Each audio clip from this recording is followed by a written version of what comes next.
ಮಮ್ಮ ಸಮ್ಮರಲ್ಲಿ shoes ಹಾಕೋಕ್ಕಾಗಲ್ಲ, slipper ಕೊಡ್ಸಿಮ್ಮ, ಒಂದು 2,000 ರೂಪಾಯಿ ಕೊಡಿ. ನನಗೇನು ಪ್ರಾಬ್ಲಮ್ ಇಲ್ಲ ಅದೀನಿ ತಗೊಳ್ಳೋದು, ಆದರೆ ಪಪ್ಪ ಕೊಟ್ಟರೆ ತಗೋ ಅಷ್ಟೆ. ಮೊನ್ನೆ ಅಷ್ಟೇ ಶೂಸ್ ತೊಗೊಂಡಿದ್ದಾಳೆ, ಈಗ ಮತ್ತೆ ಸ್ಲಿಪ್ಪರಿಗೆ ದುಡ್ಡು ಕೊಡು ಅಂತ ಹೇಳ್ತಾ ಇದ್ಲು. ಅದಕ್ಕೆ ನಾನು ತಗೋ ಅಡ್ಡಿ ಇಲ್ಲ, ನಿಮ್ಮ ಅಪ್ಪನ ಹತ್ರ ಕೇಳ್ಬಿಡು ಅಂತ ಹೇಳಿದ್ದೀನಿ. ನಿಮ್ಮ ಹತ್ರ ಬರ್ತಾಳೆ, ಕೊಡಕ್ಕೆ ಹೋಗಬೇಡಿ, ಕೊಟ್ಟರು ಒಂದು 500 ರೂಪಾಯಿ ಕೊಡಿ ಸಾಕು. ನೀನೇನು ಟೆನ್ಷನ್ ತಗೋಬೇಡ, 1 ರೂಪಾಯಿನೂ ಕೊಡಲ್ಲ. ಮಮ್ಮ ಇವತ್ತು ನನ್ನ ಬೆಸ್ಟ್ ಫ್ರೆಂಡ್ದು ಬರ್ಡೇ ಪಾರ್ಟಿ ಇದೆ, ಈವ್ನಿಂಗ್ ಆಗುತ್ತೆ. ಸೊ ಪಾರ್ಟಿ ಮುಗಿಸ್ಕೊಂಡು ನಮ್ಮನೇಲೆ ಉಳ್ಕೊ ಅಂತ ಅಂದ್ಲು. ಉಳ್ಕೋತೀನ್ಮಾ?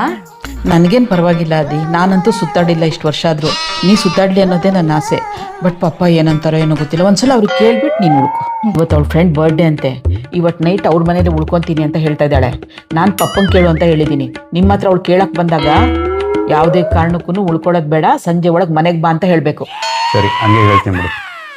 ಮಮ್ಮ ಕಾಲೇಜಿಗೆ ಸೈಕಲ್ ಹೊಡೆದು ಕಾಲೆಲ್ಲ ನೋವು ಬಂದ್ಬಿಟ್ಟಿದೆ ಮಮ್ಮ, ಸ್ಕೂಟಿ ಕೊಡಿಸಿ.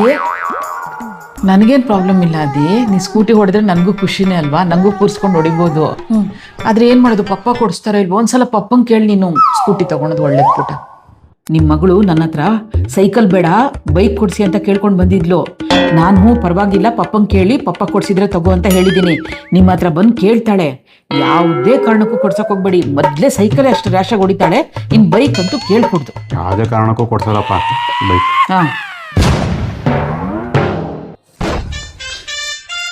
ವಾ ಮಮ್ಮ ವಾ.